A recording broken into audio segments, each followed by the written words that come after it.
The Denver Broncos 2022 schedule has been released. Let's break it down.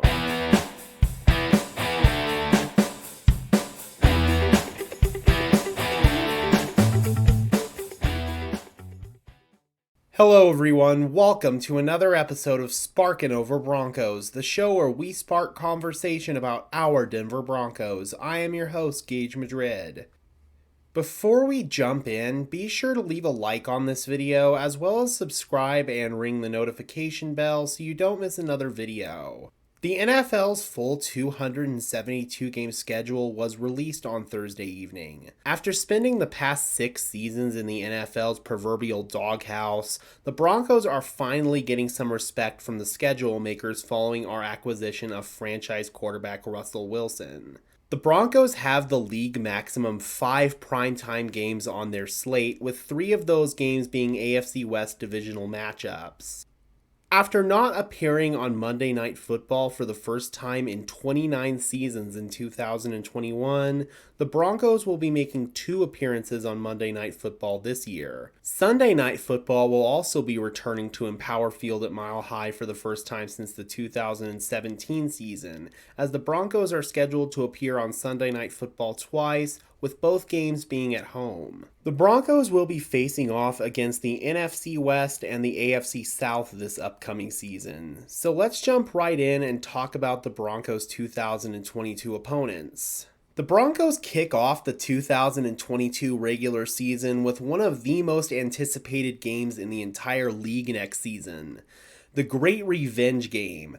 Broncos at Seahawks, Monday Night Football, Russell Wilson's return to Seattle, Shelby Harris, Noah Fant, and Drew Lock facing off against their former teams, the Super Bowl 48 rematch. There is storyline galore with this game. Of course, all eyes across the league will be on this game, as quarterback Russell Wilson will be facing off against the franchise that drafted him all the way back in 2012, and with whom he spent 10 seasons and won a Super Bowl. Following the Seahawks' bitterly disappointing loss to the New England Patriots in Super Bowl 49, Wilson saw a majority of the talent around him diminish, with the Seahawks front office not making consistently sufficient moves to compensate. This all reached its boiling point in the 2021 season as Seattle finished the year 7-10, their first losing season and only their second time missing the playoffs in the Russell Wilson era. After seeing Tom Brady and Matthew Stafford win a championship in their first season with their new teams, Wilson realized that his best chance to win a championship was to leave Seattle and join a team that had a more competitive roster around him. Wilson approached the Seahawks and requested a trade. The Seahawks granted that request, allowing Russell to choose his next team from a list of suitors.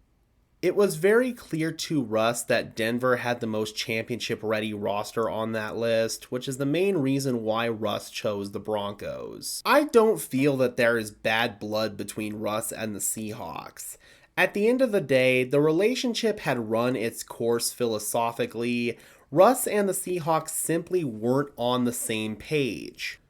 Depending on what Seattle does with the draft capital that they acquired in the trade, this could be a win-win scenario for all parties involved. Although I don't think there will be animosity, given Russ's competitive nature, you know he is going to want to go into Seattle and light up his former team. Then, of course, there is the storyline of the 3 former Broncos players, Noah Fant, Shelby Harris, and Drew Lock, facing off against their former team. Fant was our former first-round pick back in 2019. He showed flashes at the tight end position during his 3 seasons in Denver, but he never quite lived up to his draft status. Granted, not all of it was his fault, as he was held back by poor coaching and poor quarterback play, but what separates the good players from the great players is their ability to overcome all of the crap that's surrounding them and still produce. Shelby Harris, during his tenure in the Mile High City, was one of the more beloved players on the team. He bounced around the league during his first 3 seasons, spending time with the Jets, Raiders, and Cowboys before finally finding a home in Denver and becoming a stalwart on our defensive line. Shelby recorded 21.5 sacks during his 5 seasons here in Denver. Shelby will be best remembered for his many clutch plays made in a Broncos uniform. Fans will immediately think back to Shelby's first game as a Bronco in 2017 when he blocked a game-winning field goal against the Chargers, and then to 2018 when he picked off Ben Roethlisberger in the end zone to seal a victory for the Broncos. Shelby is a player who made a massive impact in the Denver community both on and off the field, and is a guy who I will continue to root for no matter what uniform he is wearing. Then there's Drew Lock, the most polarizing player in Broncos country since Tim Tebow. Lock was drafted by the Broncos in the second round of the 2019 NFL Draft out of Missouri by former GM John Elway. After struggling to find a successor to Peyton Manning for 4 seasons at the time, many members of Broncos country were hoping that Lock could be that guy. After starting 5 games in 2019 following the failed Joe Flacco and Brandon Allen experiments, Lock did show some promise, leading the Broncos to a 5-1 record. Although Lock did display high-level arm talent, he also displayed poor footwork, a lack of pocket presence, and inconsistent decision-making. Lock possessed a gunslinger mentality, and sometimes he trusted his arm too much, and it would get him in trouble. Lock was named the starter for the 2020 season, but unfortunately, he did not take the strides that the Broncos hoped he would. In 2020, Lock threw just 16 touchdowns to a league-high 15 interceptions, and he was graded by Pro Football Focus as the 5th worst out of 38 eligible quarterbacks in the 2020 season, so he didn't even post a starting grade. In the 2021 offseason, the Broncos brought in competition for Lock, trading a 6th-round pick to the Carolina Panthers in exchange for quarterback Teddy Bridgewater. Bridgewater beat out Lock for the starting job in an open competition in training camp, relegating Lock to a backup role in 2021. Although Drew did appear in 5 games, making 3 starts due to various Bridgewater ailments, it was very clear that his time in Denver was coming to an end. Lock gets a much-needed fresh start in Seattle, and he's going to an organization that seems to be high on him and doesn't just view him as a throw-in piece as part of the trade. That being said, according to Seahawks head coach Pete Carroll, Geno Smith, who started 3 games for the Seahawks last season, is the farthest ahead in their quarterback competition. So it will be interesting to see if it is Drew Lock or Geno Smith taking the Week 1 opening snap for the Seattle Seahawks in the post-Russell Wilson era. With as much storyline as there is still a football game to be played.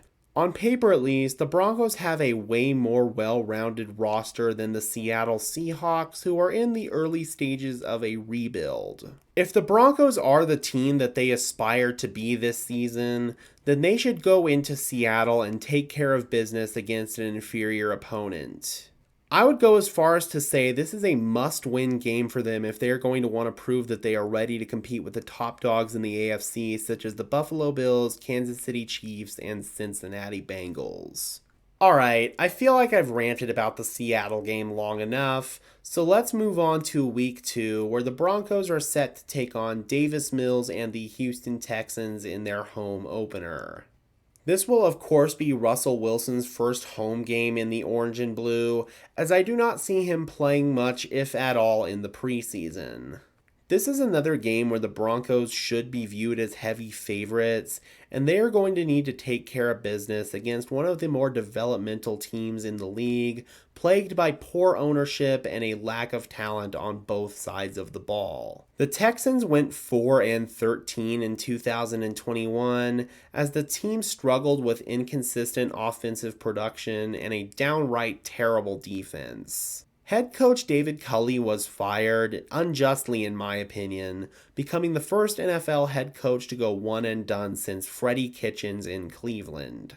Culley was replaced by longtime NFL coach Lovie Smith, who served as the Texans' defensive coordinator last season. The Texans were able to add talent to their roster this offseason through both free agency and the draft. But even with all of the moves that they made, I still feel that they are lacking sufficient talent at multiple critical positions. If the Broncos are able to pick up wins that they should pick up against the Seahawks and the Texans, then they will have some nice momentum going into Week 3 when things get a bit more challenging. In Week 3, the Broncos, in my opinion, will face their first big test of the season as Kyle Shanahan and the San Francisco 49ers come to town to face the Broncos on Sunday Night Football. This will be the Broncos' first home appearance on Sunday Night Football since 2017, when they were dismantled by Tom Brady and the New England Patriots 41-16. Probably the biggest question in regards to the 49ers, who are coming off an NFC Championship game appearance, is who will be their starting quarterback for the 2022 season. It is presumed that the 49ers will be handing the keys over to 2021 first-round pick Trey Lance, who they traded multiple first-round picks to select. That said, Jimmy Garoppolo, the 49ers starting quarterback since 2017, remains on the roster. Attempts by the 49ers to trade Garoppolo have gone nowhere, mostly due to Jimmy recovering from off-season shoulder surgery. As the days go on, the stronger the possibility gets that Jimmy Garoppolo is still a San Francisco 49er Week 1 of the 2022 season. Throughout the offseason, both Kyle Shanahan and 49ers GM John Lynch have left the door open for Jimmy Garoppolo to be the team's starting quarterback next season. In my opinion, this would be a horrible idea. Jimmy Garoppolo single-handedly held back the 49ers in the playoffs with his lack of arm talent and inconsistent decision-making. That said, reports have surfaced that the 49ers have been underwhelmed by Trey Lance's development thus far, so it is very possible that we see another season of Jimmy Garoppolo as the 49ers starting quarterback. Regardless if the starting quarterback is Garoppolo or Lance, the 49ers will be a formidable opponent and one that Russell Wilson is very familiar with, having played against them twice per season in Seattle. Kyle Shanahan is one of the most creative play designers in the business, and he is able to scheme around his quarterback's limitations very well. The 49ers have a dynamic run game, and they consistently have a top-tier defense. This is going to be a very tough matchup for the Denver Broncos, and there is a realistic chance that the Broncos pick up their first loss of the 2022 season in this game. Week 4 will showcase the Broncos in their first divisional matchup of the 2022 season. It's Raider Week. The first matchup will be in Las Vegas at Allegiant Stadium. Adding to this already historic rivalry, widely hated former Broncos head coach Josh McDaniels is now the head coach of the Las Vegas Raiders.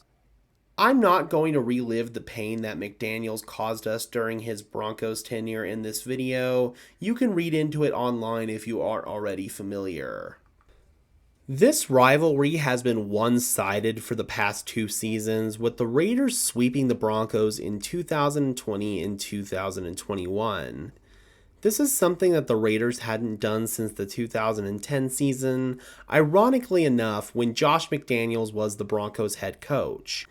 The last time the Broncos beat the Raiders was 2019, when Shelby Harris batted down a game-winning 2-point conversion from Derek Carr to Darren Waller.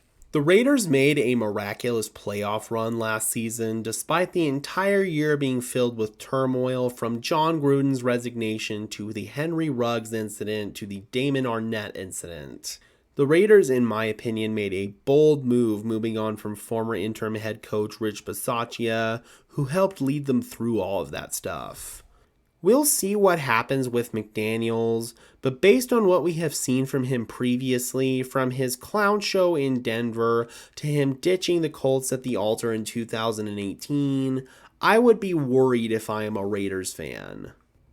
The Raiders made two massive splash additions to their roster this offseason, trading for former Packers wide receiver Davante Adams and signing edge rusher Chandler Jones in free agency. Despite the magnitude of these moves, the Raiders still have multiple glaring holes on their roster, most notably along their offensive line, interior defensive line, and in the secondary. These weaknesses match up really well with the strengths of the Denver Broncos.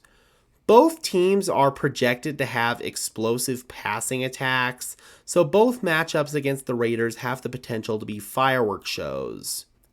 I do feel that the Broncos are going to split with the Raiders this season, and due to this game being in Vegas, the Raiders will automatically get the leg up in the betting odds due to the home field advantage. The Broncos and Raiders have been one of the longest standing rivalries in the NFL, and this year there figures to be many more eyes on these two games. I legit cannot remember the last time the Broncos and Raiders fielded playoff caliber rosters simultaneously. This is a game that is definitely circled on my calendar, just like many other members of Broncos country. Following the Raiders game, the Broncos will have a quick turnaround as they will return home to face the Indianapolis Colts on Thursday Night Football. This game will be broadcast exclusively on Amazon Prime, as will all Thursday night games this season. So be sure to either get an Amazon Prime subscription or find some way to illegally stream the game if you want to watch it on TV. The Colts enter the 2022 season with new quarterback Matt Ryan at the helm, who was traded to Indy following 14 seasons as the Atlanta Falcons starting quarterback. Ryan will be the Colts' fifth different starting quarterback in 5 years, following the unexpected retirement of Andrew Luck in 2019. The Colts have a very loaded roster with a super loaded defense, one of the best offensive lines in football, 2021 league-leading rusher Jonathan Taylor, and a young emerging wide receiver in Michael Pittman Jr. Although the Colts looked primed to make a playoff push midway through last season, inconsistent play from their quarterback Carson Wentz held the team back, and it all culminated in an embarrassing loss to the Jacksonville Jaguars Week 18, knocking the Colts out of the playoffs. After realizing that Carson Wentz was not going to be the answer for them at quarterback, the Colts shipped him off to Washington and brought in Matt Ryan with the hopes that he can take them over the hump. The Broncos had a bottom-tier run defense last season, so I am highly concerned about how our D-line matches up against the formidable Indianapolis offensive line. There is potential for Jonathan Taylor to go nuclear against us. I am certainly worried about how well we match up against this stacked Colts team.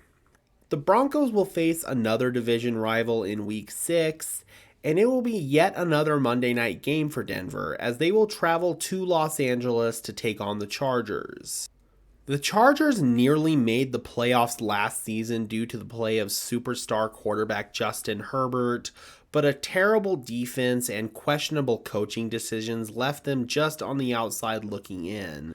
So GM Tom Telesco set out to take advantage of Justin Herbert being on his rookie deal and bring in the pieces around him to field a more competitive team. They started the offseason with two splash moves, trading with the Chicago Bears for Khalil Mack and signing former Patriots lockdown corner J.C. Jackson in free agency. They also brought in run-stuffing defensive lineman Sebastian Joseph Day from the Los Angeles Rams to help with what was arguably the worst run defense in the NFL last season. In the draft, they brought in guard Zion Johnson to help protect Justin Herbert, so the Chargers definitely added a ton of talent this offseason. Assuming the Chargers can stay healthy, which for them is no guarantee, they have a very strong chance to contend for the top spot in the AFC West.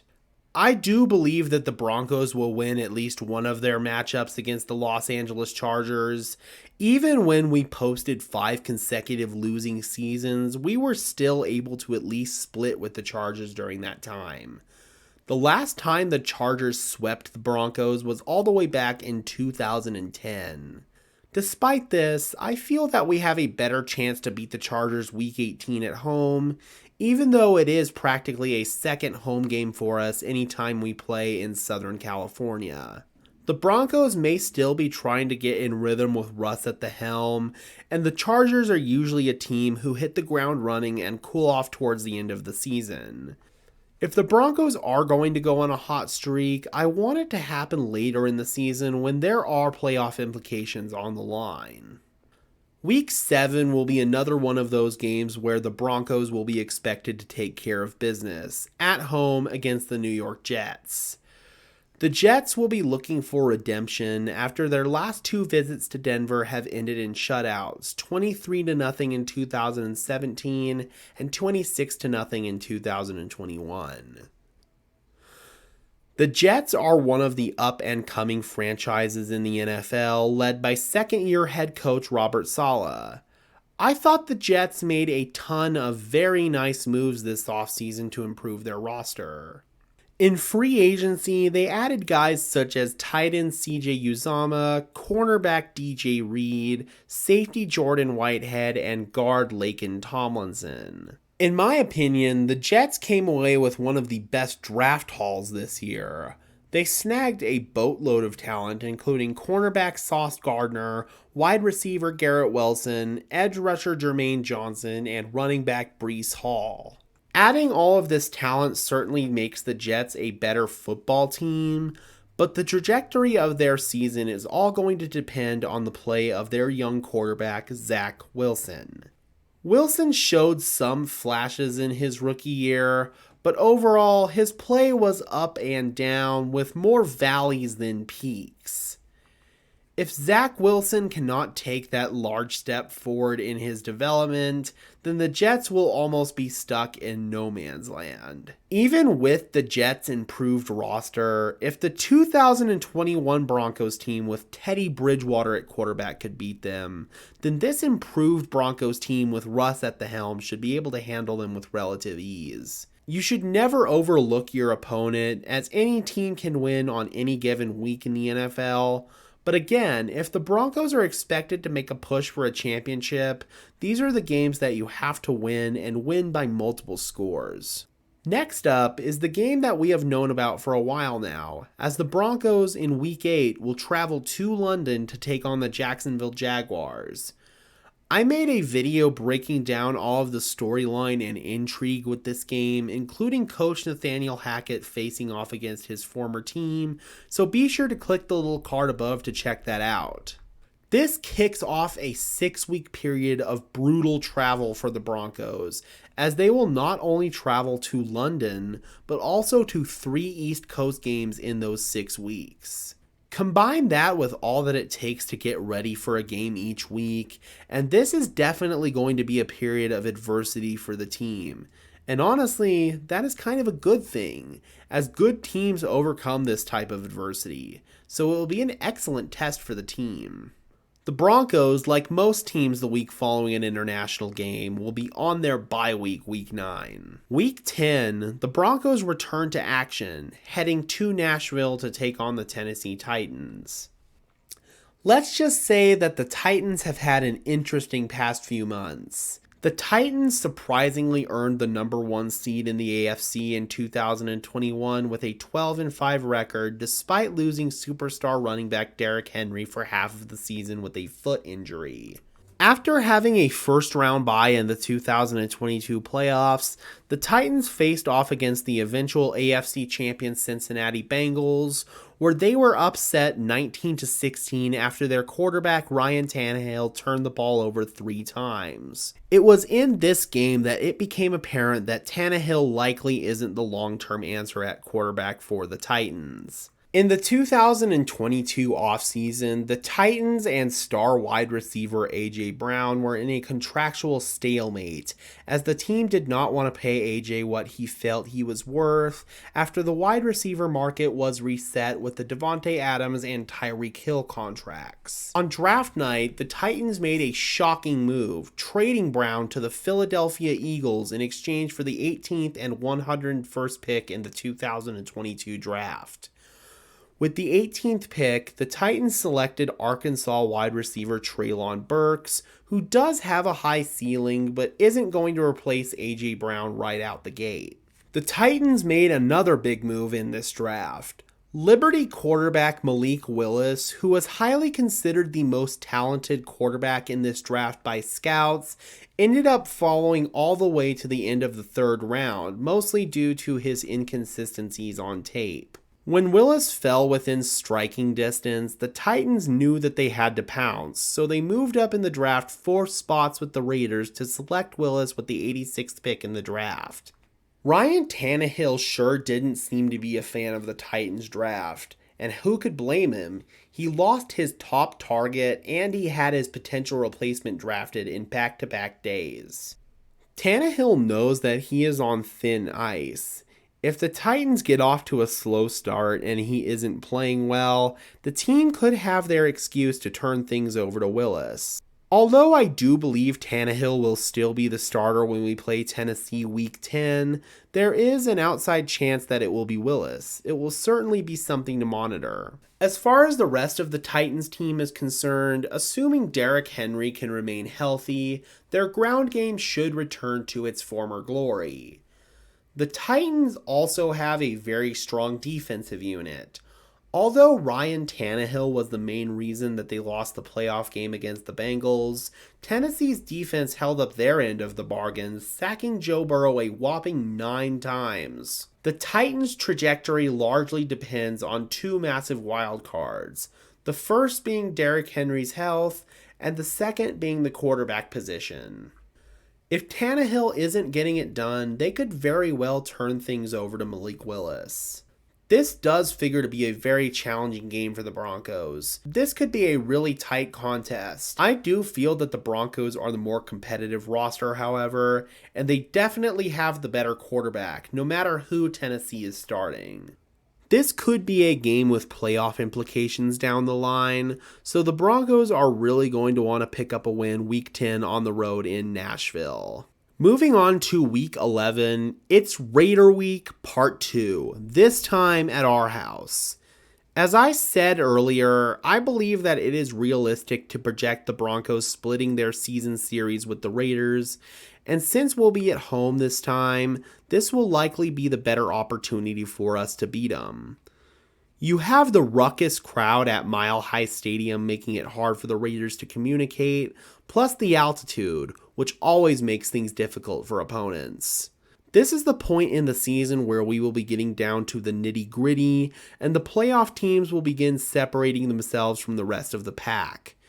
Beating the Raiders in this Week 11 contest would be a huge momentum boost for the Broncos heading into the home stretch of the regular season. Next up, in Week 12, we have the final game where our opponent is clearly the inferior team, and the final one of those take care of business games, as we head to Charlotte, North Carolina to take on the Panthers.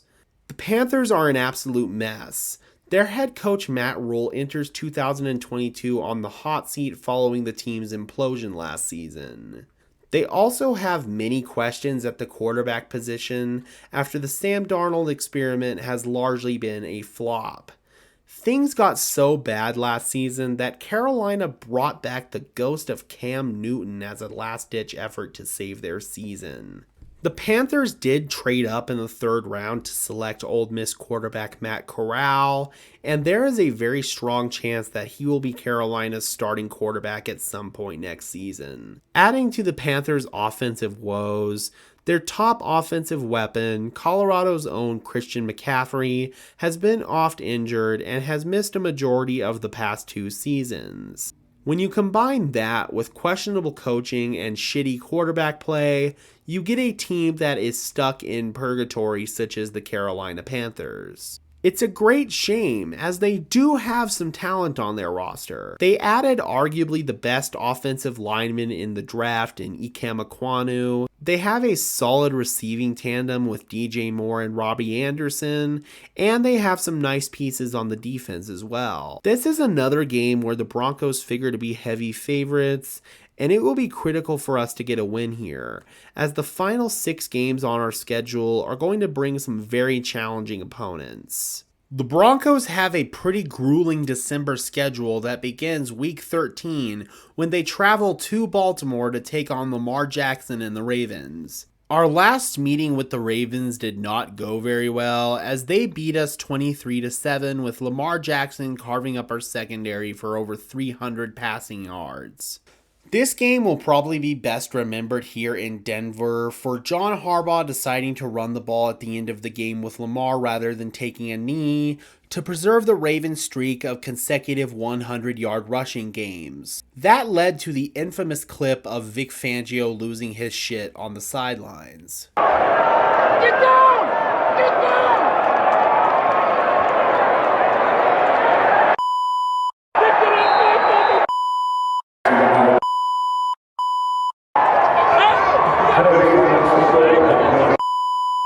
In my opinion, the Ravens had one of the best off seasons in the entire league. In free agency, they added offensive tackle Morgan Moses, safety Marcus Williams, and defensive tackle Michael Pierce. And in the draft, Baltimore came away with so much talent that it kind of leaves you sitting there like, of course they did, it's Baltimore. They got a massive steal with the 14th overall pick, landing safety Kyle Hamilton, who figures to play more of a box safety role in Baltimore, with Marcus Williams playing the deep field free safety. They then made a trade that did initially leave some fans scratching their heads, as they sent their number one wide receiver Marquise Hollywood Brown and a third-round pick to the Arizona Cardinals in exchange for the 25th pick in the draft. Baltimore must have confidence that second-year wide receiver Rashad Bateman can take the necessary steps forward. The Ravens were able to land one of the best players in the draft in my opinion with that 25th pick, however, so it made the Hollywood Brown trade make a lot more sense. The Ravens stole center Tyler Linderbaum at pick 25. Linderbaum will come in and replace Bradley Bozeman, who they lost in free agency. The overall theme of this Ravens draft was, man, they got a massive steal. In the second round, they were able to snag Michigan edge rusher David Ojabo with the 45th pick. Ojabo was a lock to be drafted in the first round had he not suffered a torn Achilles at his pro day.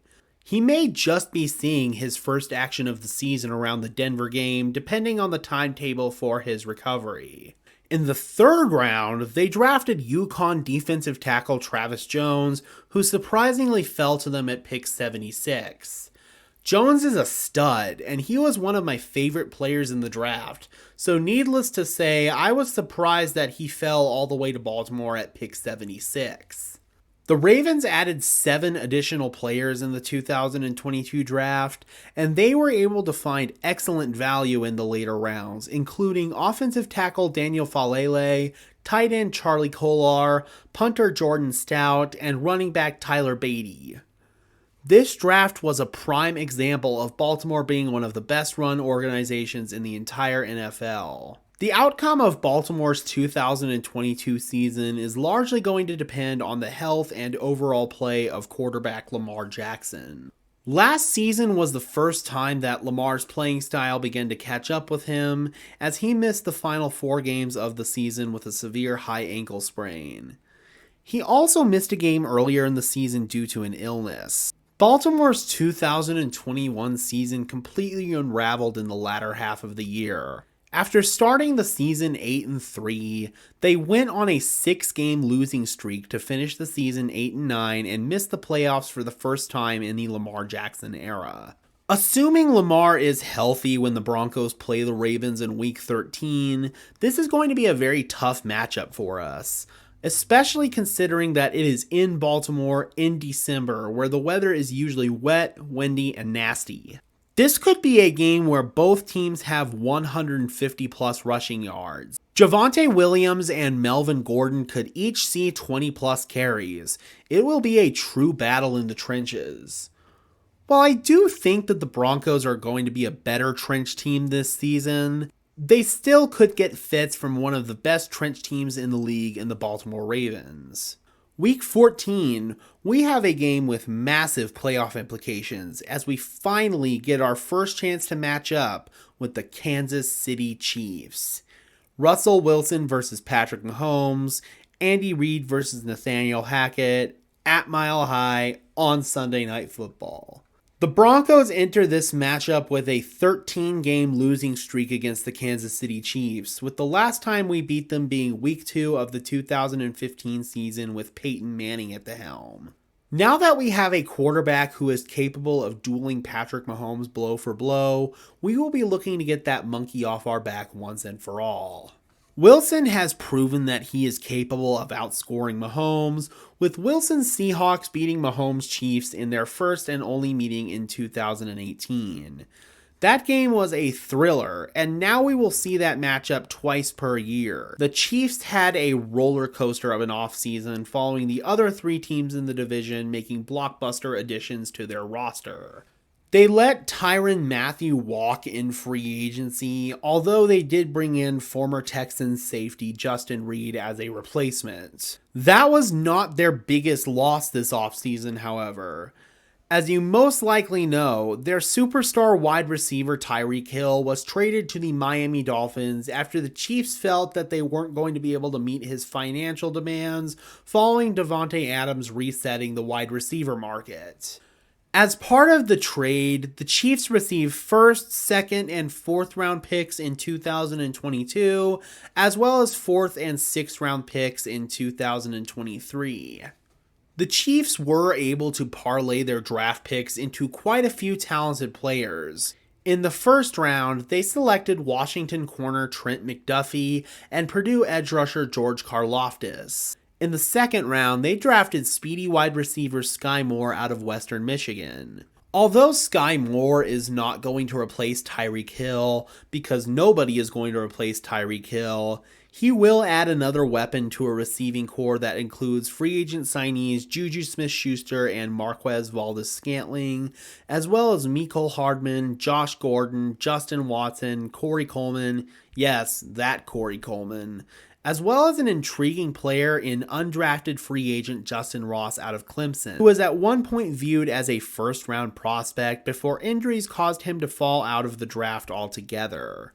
If Justin Ross is healthy, the Chiefs may have gotten a steal as an undrafted free agent. Although the loss of Tyreek Hill is certainly going to hurt this Kansas City offense, I feel that they brought in enough weapons for Mahomes to spread the ball around that will be okay. Plus, they still have old reliable in Travis Kelce, who will always be Mahomes' security blanket as long as he is there. Until I see with my own two eyes that the Chiefs have regressed on the field, I am still going to view them as our biggest threat to not only the AFC West title, but also the AFC title. Since this game will be a home game for the Broncos, if we are going to beat the Chiefs this season, this game is going to be our best chance to do it. In weeks 15 and 16, we have two opponents that Russell Wilson is quite familiar with the Arizona Cardinals and the Los Angeles Rams. In week 15, the Arizona Cardinals come to town. It will be former head coach Vance Joseph's return to the Mile High City. Joseph, who is now the defensive coordinator for the Arizona Cardinals, posted an 11-21 record in his 2 seasons as the Broncos head coach. I'm someone who's a bit of a Cardinals skeptic, which is not exactly the most popular take in the NFL. Talent certainly isn't the question when it comes to their quarterback Kyler Murray, but what does come into question for me is, does Kyler have the mental makeup that it takes to be a long-term franchise quarterback in the league? For the past 2 seasons, the Cardinals have started out hot only to completely lose all of their momentum in the latter half of the season. In 2020, Arizona started the season 6-3, only to lose 5 of their last 7 games to finish the season 8-8 and miss the playoffs. In 2021, Murray and the Cardinals were on a hot streak in the first part of the year, beginning the season 7-0. At that point, they were the league's last remaining undefeated team. In a Week 8 game versus the Green Bay Packers, things began to spiral downhill for the Cardinals, as both Kyler Murray and superstar wide receiver DeAndre Hopkins were injured in a 24-21 loss. Murray and Hopkins missed the next 3 games, and to Arizona's credit, backup quarterback Colt McCoy was able to keep the ship afloat in those 3 games, going 2-1. Murray and Hopkins returned in Week 13, with the Cardinals sitting at 10-2. After beating the lowly Chicago Bears in Week 13, things began to nosedive for Arizona. Murray's play down the stretch was super inconsistent, and to make matters worse, DeAndre Hopkins re-aggravated his injury in Week 14, and he ended up missing the remainder of the season. The Cardinals lost 4 of their last 5 regular season games to finish the season 11-6, which was still good enough for second in the NFC West and a wild card berth in the playoffs. The Cardinals faced off against the Los Angeles Rams and completely laid an egg in the wild card round, losing to the eventual Super Bowl champions 34-11 in a blowout. Murray's poor play was the primary reason for the Cardinals' loss, as he completed just 56% of his passes for a measly 137 yards and 2 interceptions. The first interception was a horrible one, as Murray just chucked it out of his own end zone in a desperate attempt to avoid a sack and a safety. The ball ended up being picked off by the Rams and was returned for a touchdown. The second one wasn't really his fault, as it was a tipped ball on a screen that landed into the hands of a Rams defender. Although Murray doesn't hold blame for the second interception, by the end of the game, Kyler was mentally checked out, so he physically checked out of the game and benched himself for Colt McCoy. That is not something that I would want to see from my franchise quarterback if I'm the Cardinals. That's a sign of poor leadership. Not saying Kyler is a bad leader, but that certainly is the sign of one. You leave everything out there on the field until the bitter end with the rest of your brothers who put their blood, sweat, and tears into this day in and day out. This offseason, Kyler and his camp have been very vocal about their desire to get a long-term contract done, and to this point, the Cardinals don't seem to be in a massive hurry to pay Kyler. And after that playoff game, you can't really blame them. Not saying some of the other organizational moves haven't been questionable, as Cliff Kingsbury's fingerprints are also all over the Cardinals' late season collapses these past 2 seasons, and handing him and GM Steve Keim extensions was, to say the least, interesting. But in regards to waiting to pay Kyler Murray, I think that may be the smarter move in the long run. Another issue that the Cardinals are going to run into in the beginning of this season is the suspension of DeAndre Hopkins, who is going to be down for the first 6 games due to a positive PED test. Not having DeAndre Hopkins is going to significantly cripple this Cardinals offense, just as it did in the latter half of 2021. The Cardinals did bring in some additional help for Kyler Murray in anticipation of the Hopkins suspension, trading for his former college wide receiver Marquise Hollywood Brown. Hollywood will certainly help the Cardinals offense, giving his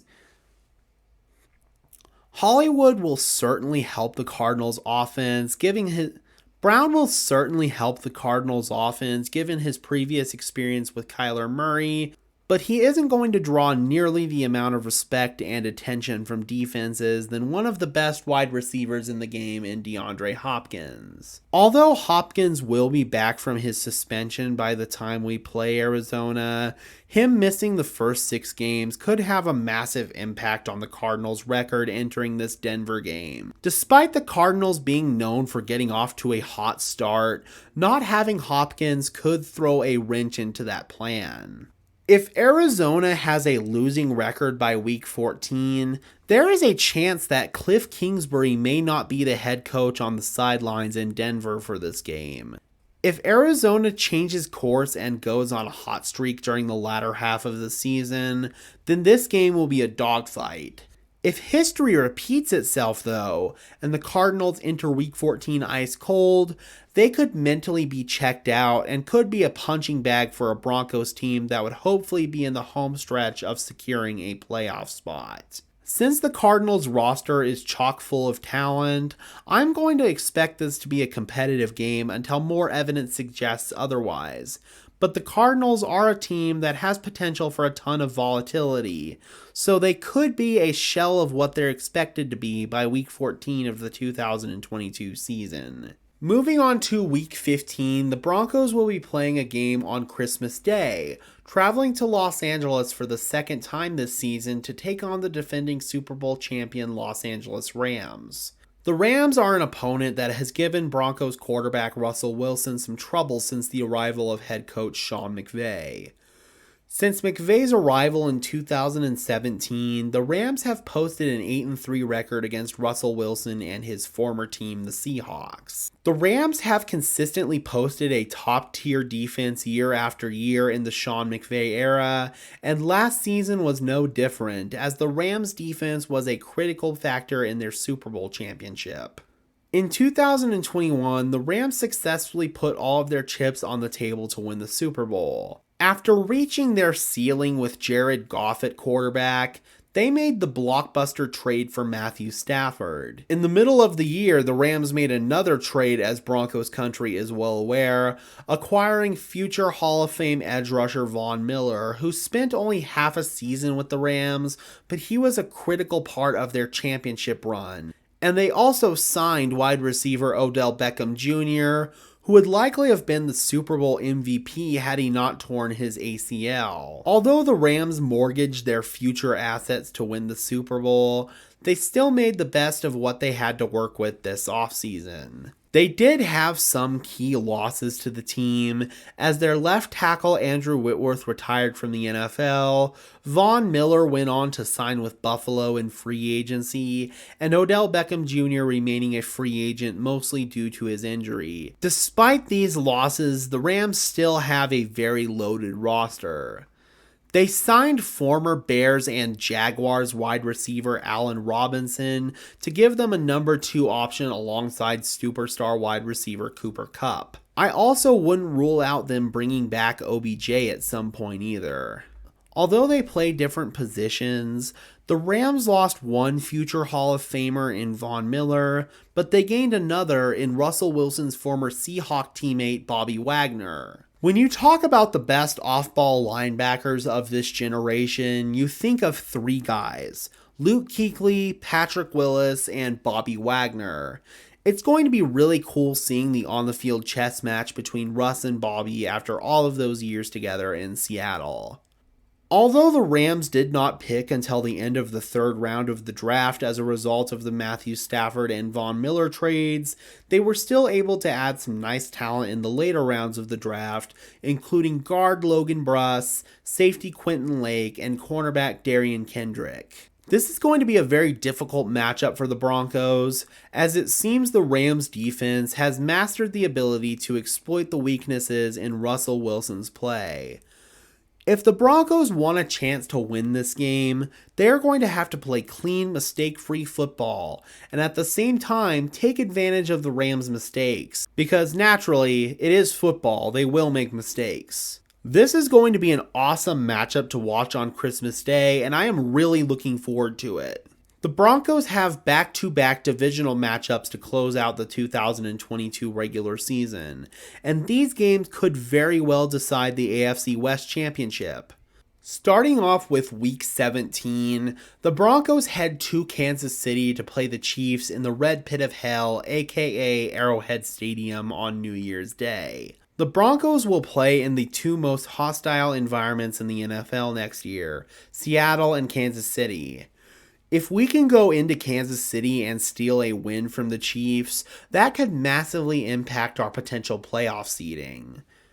That is, of course, something that we have yet to do in the Patrick Mahomes era in Kansas City.